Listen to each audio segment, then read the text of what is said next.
Hello, good afternoon and welcome sa aking podcast. Ito ang tinatawag na Kwentuhan with Erica.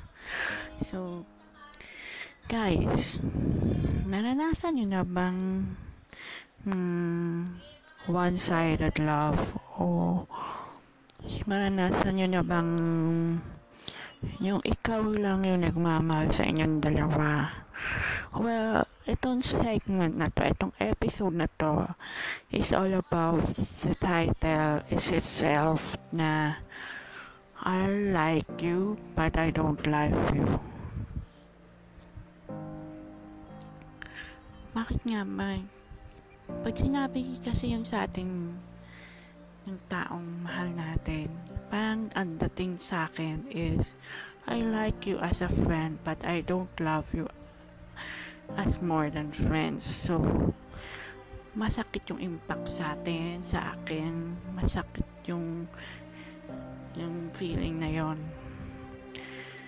Parang kantang Why Can't It Be? Yung kantang kasi yung kantang yun is why can't we be more than friends? Katulad nitong line na to, pakinggan nyo guys. Why can't it be the two of us? Can we be lovers? Only friends. Yun.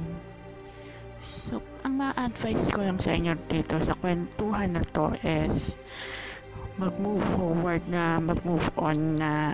Alam ko mahirap mag-move on sa paraan na yon dahil masakit pa, dahil mahal mo pa siya kahit hindi ka niya mahal. Pero yun lang ang tanging paraan para makalimutan mo siya. Mag-focus ka sa ibang bagay, sa ibang goal mo dahil may mas better pa kaysa sa kanya. For me, hindi ko na-apply sa akin yun. Pero sa inyo, baka ma-apply nyo. Huwag nyo kong tularan. Dahil naranasan ko na to, na-experience ko na to. Pero sa inyo ko, ibibigay, ihahatid na mag-move on na, mag-move forward na.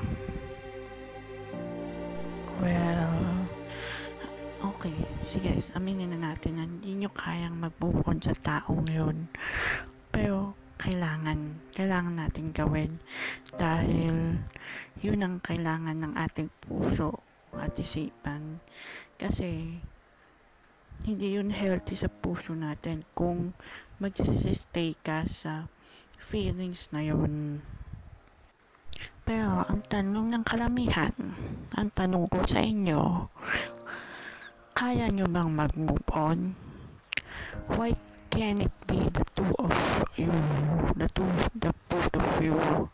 Why can it be the lovers? Bakit nga ba magkaibigan lang hanggang magkaibigan lang? So, kindly put it in the poll na lang, at kung may natutunan kayo dito, then thank you for listening this podcast.